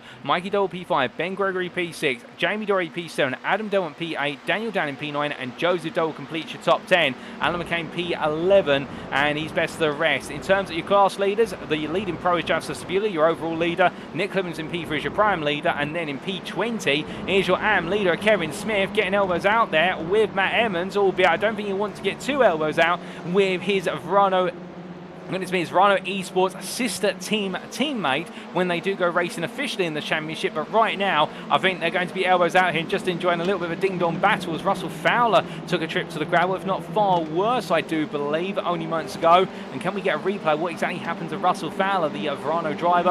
And well, here is the replay, ladies and gentlemen. And this was Russell Fowler only moments ago coming down to the braking zone for what was Lake On. And as he does so, the rear of the car just cutting loose there and going around just a little little bit too aggressive with the speed he carried into the corner and couldn't get it stopped in time. But we return to your live racing pictures now, and as we do, well, plenty of battling still to come here at Spa-Francorchamps. It's a long lap, of course, and therefore places can be made or lost very quickly, as this is Jake Pitt battling with Ben Altria, and too wide they go into the Fandis chicane. Pitt's not going to give up. He's going to make it too wide on the exit of the Fandis chicane, but he's going to lose out then the momentum run in towards Stavlo 1, and that is going to be Ben Altria moving his way up into another position as they now head in towards Stavlo 2, or the Curve de Pulferio as it's also known. And as he makes his way through Altria, they're taking a little bit of an escapade to run wide to give Pitt some breathing space, and doesn't want to cut off his nose, but both drivers right now absolutely putting their pedals to the metal where they can. Full throttle racing as they head in towards what we Blanchimont corner. And hold your breath, ladies and gentlemen, this is not normally a place where you go too wide,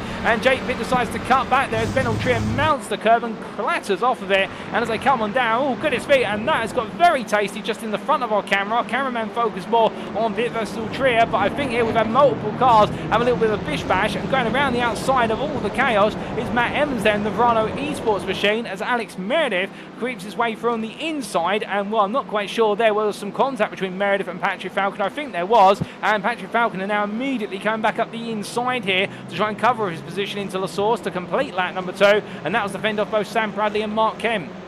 Coming out of the corner, and then onwards they go towards what will be turn at number 1, and as they roar their way up the hill at this time, more the battling further down the order continuing to play out. But let's look a little bit further up the order, and this is Isaac and Mikey Doble, the two brothers. Isaac ahead of Mikey in the battle for P4, and I think they're trying to drag race their way up to Nick Clemens, but there is Mikey Doble taking a look to the inside, but brother Isaac there just out braking himself a little bit too deep, goes on, and as a result now he's going to try and catch the car as he brings it on through the right hand of the complete Lecom at turn number 5. And well, for Isaac Doe, a bit of a frustrating moment there, but still plenty more to come, no doubt about it. And as he makes his way on through Rivage corner, down through the right hander, hopefully those microphone volume issues have been fixed. You can let us know in the chat, ladies and gentlemen, because of course the one great thing about this media day is we can fix those little technical gremlins before the season gets underway, but no major incidents to note so far, being the best part of what is 3 laps into this race, and still plenty of fighting to go, including Chatscon Nantu here getting his elbows out versus Duncan Rise. They're fighting for P28, they're fighting for that overall position,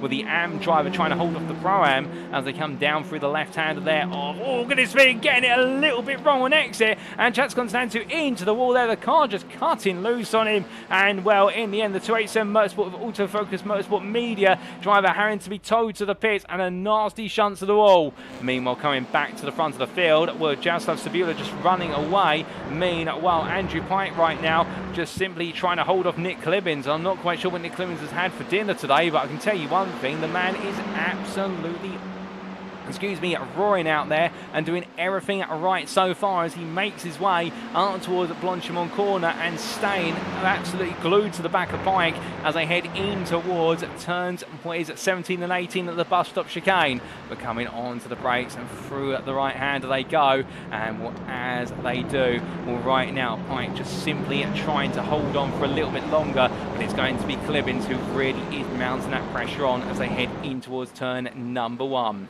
Or as they head on down, in fact, turn number 19, because keep it on the start-finish line, it's not until they clear La Source, and indeed La Source being the last quarter here, and well, behind, meanwhile, Daniel Downing taking a look versus Adam Delmont, and well, the Goldwyn Motorsport driver, he may not have been on the grid for what has been a few seasons, but I can tell, well, in fact, for one whole season, but I can tell you one thing, that has not dampened his ability to go on at the attack with regards to his rivals. And right now Daniel Downing is showing that he may have missed season 7, but indeed the racing ability has not missed him whatsoever, and absolutely on a mission right now to try and slip through his way past Adam Delmont and Jamie Dory a little bit further up the road as he heads on down the Kemmel Straight. And see Dory pinned himself to the inside, albeit I think a slowdown penalty there for Jamie Dory means that he's going to have to release the places, and Downing here with a double draft has the overspeed. On the inside he goes, and well, 2 wide they enter, but 2 wide will they exit? No, they don't, and Adam Delmont in the end overextends the second apex and says to Daniel Downing, well, you can stay side by side with me, but you're not going to be able to make that corner if you do so. And as they come down towards Rivage, Great racing between the two of them, knowing exactly when to go too wide and when to back out from each other. And right now, it's Adam Delmont who has got Daniel Downing absolutely glued to his rear. But coming on for a left-hander, and onwards they will roar now in towards what will be Bourbon Corner shortly. Well, from them, we look back here to the battle for its second place in the AM class, albeit with Anthony Hilton making a cameo appearance in terms of a Prime driver trying to fend off the two Pro-Ams. And Mark Kent going very sideways there through Ix. He's got some damage on the front of the car, and that will not be helping. And as they come on down towards what will be put on, well, you can see there that Jonathan Collins right now having to fend off Craig Tillerson. And well, right now Collins in that frustrating position of what is a rock and a hard place as Kent goes wide, picks up the marbles, and while doing so, Collins now is going to have an opportunity to get fully alongside here into the Fangers chicane, but he'll have to take the outside initially and hope he can carry the momentum to the inside of the second part. Does exactly that as Kent gives him the space to breathe, but a bit of netco contact between the two of them there sends Mark Kent out to the gravel, and as he rejoins now, Craig Tillerson has got his elbows out there wanting to fight him. Well, no love lost between these two as they head on through what is their Stablo 1 into Stablo 2, and Mark Kent just gradually falling down the order as Jonathan Collins has released himself, and Roy Plummer now closing onto the back of this for NXTGEN Orange with Whiskey Runners, and he would love to have an opportunity to get involved here as I think Kent is having to back off with the damage on the car. He's running very wide there, and I think he's gradually releasing drives as much as he'd love to fight. As they head in towards Blanchimont, you can see Plummer now looking for an opportunity here to attack versus what will be Tillerson, with Mark Kent 4 attempts behind and not really close as much as he would like to. So Plummer now really able to focus on chasing down that third place spot in the AM class, or it's P21 overall. Halfway through this race, we've still got half of it to go, and as they come up to what will be at La Source corner, Tillerson seemingly getting his head down and now starting to maintain that gap. As they draw their way towards the hairpin, looking back up here to the battle for what is P10, and it's Joe Doble who holds on to that 10th place spot, as behind is Alan McCain, Matthew Sheraton and Benjamin McCluskey all in the long line of cars as they come and charging down towards what will be Lake On. But as they do, it's a triple draft there at the back if your name is Benjamin McCluskey. But what can Alan McCain do? What can Matthew Sheraton do here? And what you can see, McCain puts himself on the outside, Josie Doble on the inside. Sheraton and McCluskey are all going to invest on looking around the outside, and McCain gets it stopped in time, albeit it's very brave, and Josie Doble says, well, you may be alongside me, but I'm not backing out here. You're going to have to go all the way around the outside to finish this. And Alan McCain says, yes, I can do that, as they come down towards turn number 7 in towards Rirage. And through the downhill right-hand hairpin they go, and as they do, the road just creeping away from the amount of off-camber there, making it a very difficult corner to get right in the heat of battling. But Alan McCain finally cements the move, or does he? As he takes a trip to play Sandcastles there, and as they head in towards Purham Corner, well, McCain does hold on for now, but look at Sheraton. The Aztec Racing driver on the inside as they go through a left-hander, and it's Matthew Sheraton who does take the place there of what is Joseph Doble, with Benjamin McCluskey still waiting in the wings to try and make a move. Brilliant racing between the quartet here, and it is the Pro-Ams who are really pushing ahead of the pros here. And well, for what is McCain and Sheraton, they'll just be digging in, but Joseph Doble's still trying to find a way back past Sheraton. He can't quite find it at the moment, and being made to wait his turn as they head in towards Stavlo. But into the right-hander they go, and as they do, we look to some drivers who've come out of that right-hand combination already, and you can see in the foreground that was Joseph Sabula making his way on past as the race leader. And then here is Pike, here is Clibbins, both drivers now making their way on towards the bus stop chicane, and Pike still keeping Clibbins at bay. The gap to leader being only 1.3 seconds, so the gap has neither increased nor it's really decreased between Pike and Sabula. But the problem is that the Sim Racing Collector driver is bringing along a very patient prime driver, the number 13 of Nick Clibbins. And well, the Audi RS3, we've seen it at Spa-Francorchamps in the past, it goes strongly here, but Andrew Pike is no slouch when it comes to that Honda Civic Type R and knowing how to extract the very best out of the car, and that's exactly what he's doing here as they head on to what will be another lap, and 7 minutes still left to go as they roar their way across the timing line and past my commentary booth window. Lap 6 they turn, and as they head on to that 6th lap, when it's still Sabula, Pike and Clibbins who lead this in terms of the top 3, with Mikey Doe and Isaac Doble P4, P5. Further back, we do look to Matt Evans versus what is here Kevin Smith, and well, the two Verano drivers, one from the esports team of Emmons and the other from Academy of Smith. Well, Smith was battling with Emmons, went a bit deep there on what was La Source, and as a result, Matt Evans has been able to get ahead, but he's cost his sister team's driver a couple of places as Jake Pitt and Anthony Hinton have crept their way through. But we look back here from the rear of the number 1 car, the 01 of Matt Evans. He has the right to run that number as AM champion, and as they make the way onto the Camel Straight, you can see 2 by 2 they go, and well, it's going to be Jake Pitt looking around the outside, trying to use the drag of what is the Hyundai Elantras. They both get their elbows out there, both drivers trying to test each other out in terms of how much room they'll give each other, but Pitt goes very deep. The car's going to extend onto the runoff area there. Evans gives the space for the rejoin, but Pitt immediately releases the position back to a side-by-side battle. So long as Evans gets his nose ahead, they can go racing once again. Oh, goodness me! And it goes very, very sideways there for Kevin Smith in contact with Anthony Hilton, and Smith's car is turned to the barrier. He'll get it turned around shortly, but that is not the way he wanted it to go, and I don't think any malice was meant there, but Kevin Smith end up unfortunately to the barrier, and here's a replay of what happened.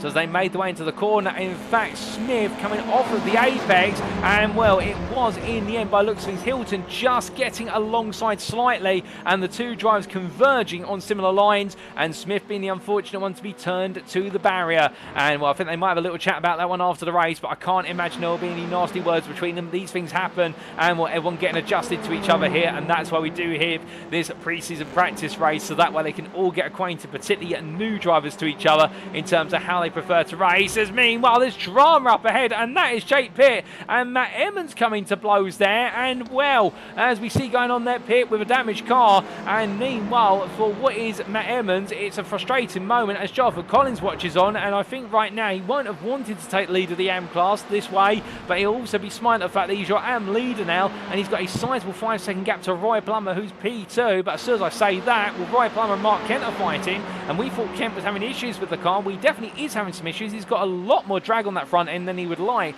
in the fact he's missing the front bumper, and therefore the flow of air over the front of the car is being redirected into the radiator and also the engine bay, as he runs very wide there coming through Blanchimont. I wouldn't be surprised if perhaps the steering rack on that car is not being as compliant, but Mark Kent right now still trying to dig in for P2 in the AM class, as Roy Plummer holding off with Craig Tillotson there and forcing Tillotson to go a bit wide as Russell Fowler creeps his way into the mix. But as they head down towards the source, the question is, what exactly happened to Jake Pitt moments ago? Well, here's the quick replay as to his altercation with Matt Emmons as they made their way out of the Fanders chicane. And in the end, well, Emmons I think would argue, I've got to be allowed to rejoin the racing line at some point, and Pitt would argue, well, you were behind me, you should have backed out. Well, I think those two will be having a little word, and well, our race director might have a word with them before the season gets underway with regards to giving up racing room and when to do so. But meanwhile, we come back to the live pictures, 4 minutes still left on the clock, and plenty of races still to go in the remaining 4 minutes here, up and down the field. And speaking of a driver who's found his way up the field quite rapidly, as Adam Delmont is going very slowly there. Well, we were about to say that Daniel Downing, Jamie Dory and Adam Delmont are due to have a bit of a bish bash in the battle for P7, but it's not going to quite happen. And well, as they make the way on through each corner, well, Adam Delmont right now having to build himself back up, and I suspect that may be an automated slowdown he's been awarded for track limits, and therefore that being from the iRacing shielding system, and therefore having to serve that before going racing once again as Benjamin McCluskey. Meanwhile, it's Matthew Sheraton for close company here in the fight to be best of the rest P11, with Alan McCain just sneaking away little by little as they head in towards the Fanders chicane. And for McCain right now, he'll be happy that he can see the two drivers behind him fighting to battle each other rather than fighting to go after him, which is always a nice thing as a driver, because you know at that point you can pull away or at least stabilise the gap rather than worry about defending your position into the next corner. And it just takes that 5% of pressure off of you, and that mental pressure can lead to you making mistakes if you are not able to quell it. As they head off of the Kirk-de-Wolf area and now up towards Blanchimont they go. Well, McCluskey versus Sheraton stays as is for now as they roar their way onwards towards Blanchimont. No change between these two at this time as they come in towards the left-hander, but Sheraton definitely trying to key up and move here as they use all the racing room available to them in terms of the track surface and then some. But to be fair, every driver is going to try and exploit all the racing room that they can take. But meanwhile, from our drivers making their way into the bus stop chicane to our race leader who's making his way in towards La Source, well, Sevilla still leading this race by now 1.5 seconds. He has opened up that gap by a couple of attempts over the last couple of laps as he now goes on to what will be the final lap of racing here today at the Circuit de Spa-Francorchamps. And Andrew Pike, meanwhile, well, he's got a growing queue of cars behind, but the thing for Pike is he's actually been able to open up a gap to half a second over Clibbins versus Mikey Doble, and Mikey Doble has closed up here over the last couple of laps, and now the Englishman is absolutely glued to the back of Clibbins. But look at the speed that Audi RS3 is carrying plus the tow, and well, the Honda Civic Type 5 just does not have a response in 5th and 6th gear, and we're seeing that articulated here. The Honda is very strong so long as it's not exposed for extended periods of time in 5th gear or higher, and Mikey Doble gets close, but he can't find a way to get any closer, and that's the problem as they now head in towards turn number 5, and we'll close up here for the more technical space in the middle sector, but he won't be able to find any way in unless he can force the issue under braking as they come down through Rivage. But again, the problem with these corners is typically there's only one real race line here, and to come off that race line is going to cost you a lot of pace. It'll cost your rival a lot of pace, and well, you'll lose out to the overall leader of the battle, and they won't want Andrew Pite to creep away from them if they can help it. But I think time's running away, and if Doble wants to be on that podium, he's going to have to find a way to get stuck in there sooner rather than later. As meanwhile, looking back, Adam Delmont trying to close on Jamie Dory, who debuting the Elantra once again. And I think for Jamie Dory, that Elantra choice is not boding too badly whatsoever. Albeit Adam Delmont here sees an error from Dory, runs a bit wide out of Pearl corner and says, you know what, I'm going to go for this around the outside. Too wide they go into the Fantasy chicane. Delmont's got the brakes, and Dory I don't think has got a response with dirt on the tyres.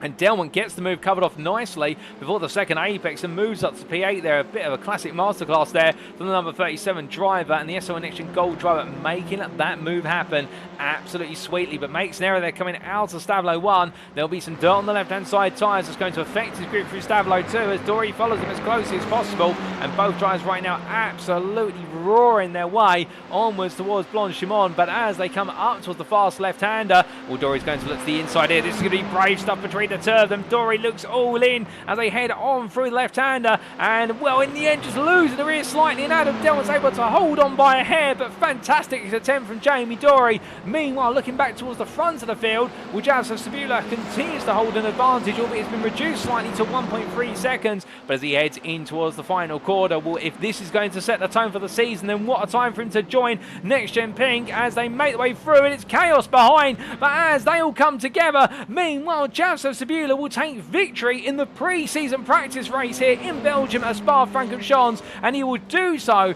by 6 seconds the end over Isaac Doble, who creeps his way past the chaos between Andrew Pite, also there Mikey Doble and Nick Clibbins to take the runner-up spot. Andrew Pite P3, Ben Gregory takes the prime win at the very end there, P4 ahead of Mikey Doble, with Nick Clibbins P6. Then it'll be Daniel Down in P7 in his return to the grid, ahead of Adam Delmont, Jamie Dory and Benjamin McCluskey, who completes your top 10. Best SP11 was Alan McCain. Mark Kent's going to come on through to take what will be the AM victory in a surprise turn when it was all seemingly going wrong for the number 94 driver. He's found a way to get back on top of things, and I believe there might have been an instant for Jonathan Collins that's put him out of that running order, but Mark Kent's not going to complain at that one, and hopefully that will be a sign of what's to come. Roy Plum will take the runner-up spot in the AM class. And what's been a very consistent drive there, P21 overall for the NextGen Orange Whiskey Runners racing driver, and Craig Tillerson, P3 there for the Renault Academy driver in the AM class, P22 overall, and I think he's going to be very happy with that, given the fact, well, he was chasing podiums at the end of Season 7, and he started off the pre-season of Season 8 with a podium already. But let's talk a little bit as well about our newcomers to the grid, our fresh faces to the grid. Anthony Hilton taking P15 for Mellow Motorsports overall, and a P6 in the Prime class, involved in a couple of small altercations, which may have prevented him from getting a Prime top 5, but I don't think he's going to be too upset about that, given the fact he got his head down in the 420, and definitely put on some great battling there in the Audi RS3. What about elsewhere? Meanwhile, we also do have the younger member of the Delmont family, Lewis Delmont, the son of Adam Delmont, and the SO NXTGEN Gold driver, P20 there, a top 10 in the AM class, with the Prime class, I should say, P10 in the Prime class, and will find himself in a bit of a mixed fortunes race, but still plenty more to come there from the number 23 driver, I suspect, over the course of this season. We also saw Gilberto Struck taking what was P25 for National Racing Team, the Brazilian driver, just behind Lewis Mason at the finish. I think Struck involved in a couple of incidents, and well, that would just prevent him from being able to move forward as much as he would have liked. And Andy Chell as well, a difficult one there for the Quartermass Motorsport driver, but still plenty more to come over the season. Still a P5 in the AM class, and the last of our AM finishers, with Jonathan Berry, his teammate, having his race upended on what was midway through at lap number 8. And we'll also some of our newcomers there, Josh Brown as well, unfortunately not making it to the grid for this race, having to depart before we did go racing. But as we do see our drivers making their way into the pit lane, so special mentions there to our newcomer drivers that we could quickly discern and see, but now all the drivers making their way into the pit lane. But what a race, ladies and gents. But of course, no points up for grabs in this one. only a little bit of pride and a little bit of bragging rights perhaps, but it definitely sets the tone for what is our 8th season of the NXTCC, which lays around the corner. And I suspect we've got a fantastic season of racing ahead as our drivers make the way in to the pit lane here. And you've had the opportunity today to see our drivers running briefly at what we suspect is very close to 100% of what they want to give when they head to the grid in 2 weeks' time at Misano. And we've also got to see all the liveries in fantastic fashion as Russell Fowler makes his way in towards La Source. They're just ahead of teammate Verano Esports and also team manager Matt Emmons as they now make the way on down pit road. But as they do make the way into the pit lane, let's take a look at those race results. And well, there won't be any stewards inquiries on this one because there are no points up for grabs and it is not a championship race per se. But let's take you on through. And as we can see, with regards to those results appearing on screen now, and after an absolutely brilliant 20 minutes of racing, Jaroslav Sabula for NXTGEN Pink on his debut for the team, having transferred over from Semper Racing, who are not on the grid for this season, taking the victory by what was effectively 1.3 seconds, but increased to 6 seconds as a result of the altercation between his rivals behind in the final corner on that final lap. A 6-second gap then from Sabula to Isaac Doble for Doble Sim Racing, making sure to stay consistent and smart and finish P2 after running P5 for the majority of the race, and Andrew Pike topping off and rounding off the top 3 there for the Sim Racing Collective, taking the bottom step of the podium, but that's exactly where he wants to be come the season opener, given the fact we know that Andrew Pike is keen to add plenty more podiums to his trophy cabinet. Ben Gregory, your Pro-Am winner there for Full Tilt V Motorsport, P4, and a very solid drive there for the 113 driver, only by what was in the end half a tenth over Mikey Doble, and well, Mikey Doble taking P5 there for Doble Sim Racing after that late instance of contact between himself, Andrew Pike and Nick Clivins, and Nick Clivins being turned around to lose out in the Pro-Am win but take P2 in the class, P6 overall instead for iRacing Esports. 3 tenths behind Daniel Downey, who's had a brilliant return to the grid today for Goldwyn Motorsport. I'm very happy to see the number 17 shining bright on the 3rd step of the Pro-Am podium and a P7 overall, with Adam Delmont for SO and NXTGEN Gold getting in the thick of it of the battle in and managing to outwit and outrun Jamie Dory, who finished P9 for NXTGEN Pink, and Dory just ahead of his teammate Benjamin McCluskey, who completed the top 10. P11 went the way of Alan McCain for iRacing Esports, with Matthew Sheraton close behind by 3 tenths, P12 for Aztec Racing. Then Joe Doble at P13 there for Doble Sim Racing, not quite able to finish inside the top 10, but able to keep Alex Meredith at bay, with the NXTGEN Orange Whiskey Runners driver just fending off in turn what was the charge of many a driver, and in the end it was Anthony Hilton for Mellow Motorsports, who 11 seconds behind finished off the top 15 there, and well, in the Pro-Am class taking what was P6 in class. Matt Emmons on his debut in the Pro-Am class, or his pre-season debut, taking P16 there for Verano Esports, with some instance costing him dear, but he'll be happy with how today went. And we can see there Duncan Rise P17 ahead of Mark Kent, who was your AM winner, albeit in peculiar circumstances with the damage he picked up over the distance. But the Full Tilt V Motorsport driver will be knowing that sometimes you just got to get your head down and carve out a result, and that's what we'll be looking to do this season, with Russell Fowler and Lewis Delmont completing your top 20. And then it was your runner-up in the AM class, who finished P21, Roy Plummer for NXTGEN Orange Whiskey Runners, and I get the feeling it could be Roy who is one to watch out for in the AM class, not because he's the fastest driver out there, albeit we're already noticing a change in pace for this season, a positive change in pace it must be said, but the fact he is Mr. Consistent and he has a habit of steering clear of any danger. Could he win the championship by just simply being the guy who drives safely? Well, that's always a question we can ask ourselves. Craig Tillerson in the 3rd place spot in the AM class, P22 overall for Verano Academy, a solid drive from him as well. Shiny's coming on leap and bounce since season 7 for the number 34. Now it was Andy Fox, Lewis Mason and Gilberto Struck who completed your top 25. Behind the National Racing Team driver, Andy Chell for Quartermaster Motorsport P26. Then Gavin Gardner and Patrick Falconer completed your top 28, with your top 30 then being rounded out by Ben Altrier and Sammy Ariba, who completed your lead lap finishers. Finishing a lap down, both Jonathan Collins and Jonathan Berry, the two Jonathans there having a difficult race unfortunately, but we'll be still hoping for plenty more when they do go racing under points paying conditions in 2 weeks time. 2 laps down to Jake Pitt, Kevin Smith 3 laps down there in the P34 in the number 94, and then classified as non-finishers as they did not complete over half the race distance, Sam Bradley, Costa Chatscon-Antonu, James Francis Gow, Mark Sykes, and continue on down there, Gabriel Yilmaz, Michael Lees, Gabriel Papaconstantinou, and Josh Brown. So 42 starters, and in the end, we did see a grand total of what was 34 finishers, with 30 of them being on the lead lap. Well, ladies and gentlemen, that concludes all of our racing here today, and that brings our media day to a close for Season 8 of the NXTCC. Indeed, that is an appetizer to set you up for 2 weeks' time when we do get the championship underway, but it does mean, at least for today, it is now time for us to wrap up. Thank you very much for watching, and if you have enjoyed today's show, and perhaps you're sat there right now wanting to know more about the Next Gen racing community in terms of being on the grid in one of our series, or just wanting to get to know the paddock in terms of our staff, our admins, and the drivers that make up the respective grids of our given series, whether it's the GT3 Championship, the NXTCC, or plenty more, well, for all that, we firstly recommend you do check out our official website, and that's at www.nextgenracing.co.uk, and indeed the number one place to go through for all things Next Gen. And well, as you can see here on screen, that we are the home of clean and fair sim racing for all, and we've been hosting our series now for over the best part of 17 years, and we started off on console, but we're primarily on PC today, and well, the story of Next Gen continues to go from strength to strength, and we would love to have you as part of that story. But if you don't want to go to our official website, perhaps you're more of a social media person, well, you can of course follow us on Facebook, and that's at the official Next Gen Racing Facebook group at facebook.com/groups/Next Gen Racing.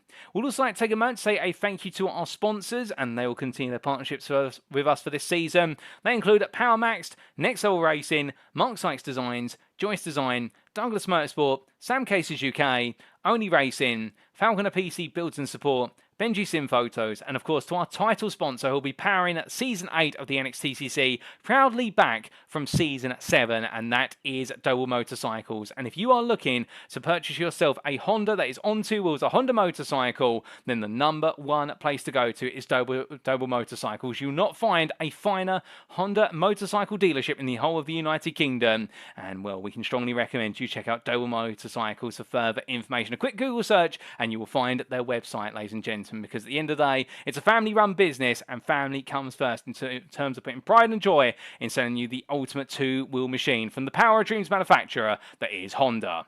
But with that, ladies and gentlemen, we now turn our attention and sights to 2 weeks from now, because in 2 weeks' time, save the date, Tuesday, the 26th of November, 2024, we will be kicking off Season 8 of the NXTCC, and the story will all begin on 4 wheels, not 2, and the Misano World Circuit, the Marco Simoncelli Circuit, where we'll see our drivers contest 3 sprint rounds of racing at the Italian circuit that's perhaps lesser known for its touring car racing compared to its motorbike racing, but we can assure you it is going to be a season opener not to be missed, and the big question will be, who will set the pace across our 3 classes? Well, Jan Sabila was the man to beat today here at the Circuit de Spa-Francorchamps, but will he be able to get away with it so easily in our season opener?